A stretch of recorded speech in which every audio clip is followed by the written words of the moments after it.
Hi, why am I feeling unstuck? How can I get unstuck? Are these questions that bother you? If so, looking at these questions from the point of view of the psychological theory called mindset theory, from the framework of Christianity, which I think would be very helpful. So, what is the mindset theory? The mindset theory was proposed by a psychologist at Stanford called Carol Dweck.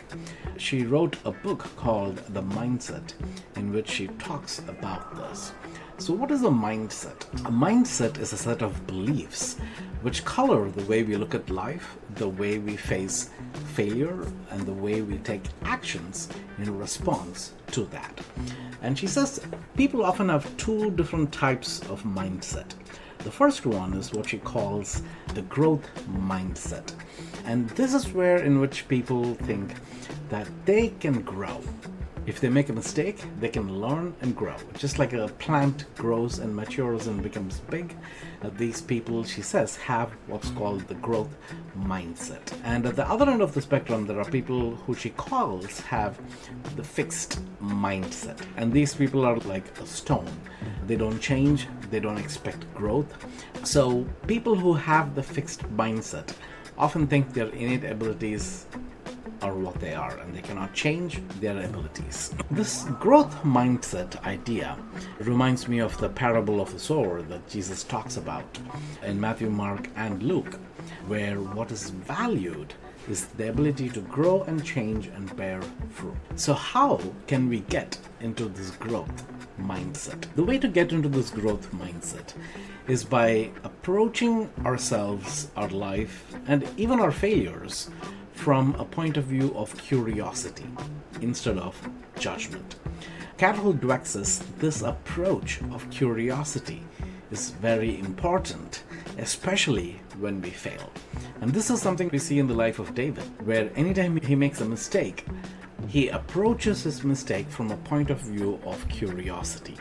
We see this in Psalm 139, verse 23-24, where he says, "Search me, O God, and know my heart. Test me and know my anxious thoughts." He's not fearing judgment. He's open and he's curious, and he asks God by saying, "Search me, test me, see if there is anything offensive in me." You see, this curiosity is incredibly important for the growth mindset. Because if we don't have this curiosity, then we get stuck in what is called the judger loop, in which we wonder, why am I such a failure? What's wrong with me? Even if we do a small mistake, the small mistake could be something as small as spelling a word wrong, or it could be as small as getting upset with somebody on the road, or it could be a bigger mistake that you might do in your life. When we make the mistake and then we wonder, oh, what's wrong with me? Why did I do that? I can never change. That creates this judger loop where we feel this increasing sense of self-blame, self-criticism that keeps us stuck. The underlying logic of this judger mindset is the idea that we cannot change. We are who we are stuck. Carol Dweck says when we have this sense of fixed mindset, we develop a coping mechanism to it. In the book, she talks about a student called Jonathan, who's very bright, but as he goes to the different grades, he encounters complex math problems which he's unable to solve. So his self-image of being smart and bright is feeling threatened. Instead of learning and trying to navigate through those complicated problems, he says, no, I'll avoid the challenge in order to preserve my self-image of being thought of as being smart. This coping mechanism prevents him from growing into the next stage because he values his self-image more than growth. Anytime we are stuck in a place of wanting to protect our self-image by avoiding doing complex stuff, we miss out on the opportunity for growth. So the question is, how do we get unstuck? How do we get away from this judger loop that keeps us stuck? We do that by going through what's called the learner questions. By asking, what can I learn? What are my choices? What is useful here? This is especially important when we are stuck or we feel like, okay, I've failed at something. Instead of going into the judger loop that says, oh, I failed, something's wrong with me, asking questions. What can I learn from here? What is useful from here that I can learn and keep improving from there is something that would be enormously helpful, because the underlying logic of this learner growth mindset is the idea that abilities are something that we can develop with effort. And when we have this mindset, we're able to embrace challenges and seek feedback and grow through that process.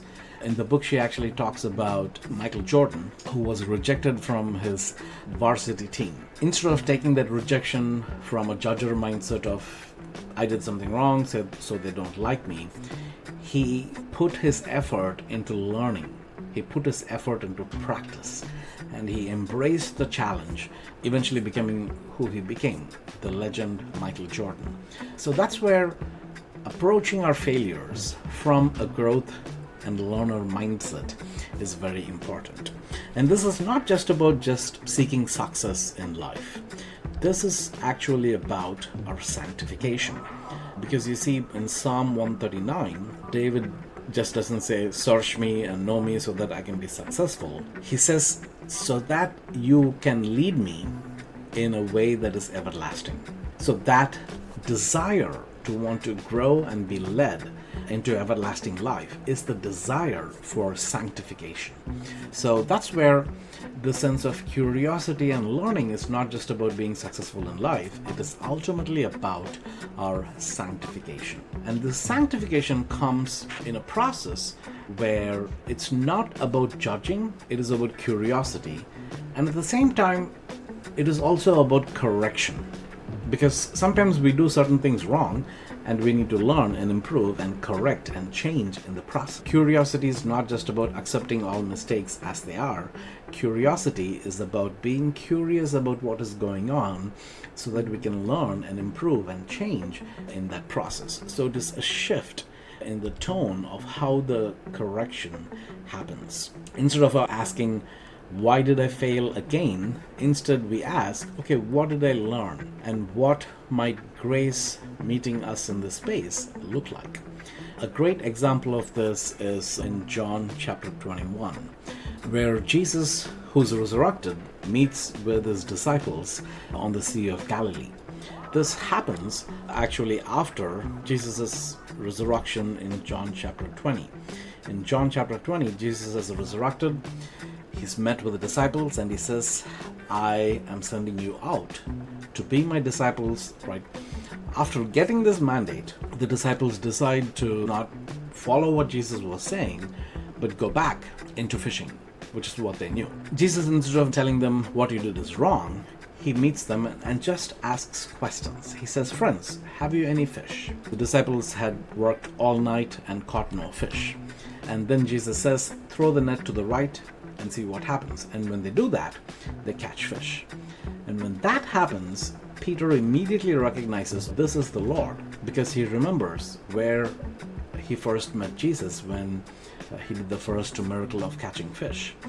He immediately jumps into the water to get to Jesus.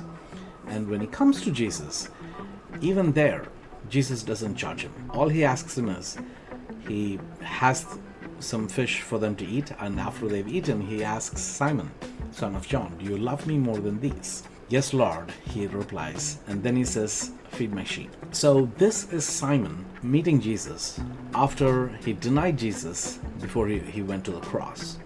So again, Jesus here, he is not judging Simon. He's asking questions. He's being curious in order to get him to see that love is more important.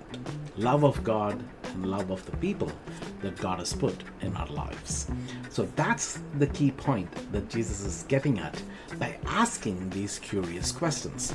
And that's where our mindset of learning and curiosity are extremely important for our Christian life, for us to be people that are always growing, for us to be people who are not stuck in a place of self-judgment, but because of God's grace, because of His love for us, that we can look at ourselves with curiosity, look at what we can learn, especially when we fail, and learn from that process and allow ourselves to grow by being curious, just like Jesus was curious with Peter, so that we are continuing in our path of sanctification.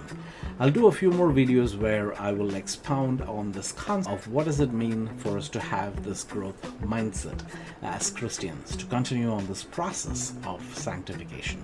Please subscribe to my channel so that way when I post the next video, you will be notified of that. Until I see you in another video, bye for now.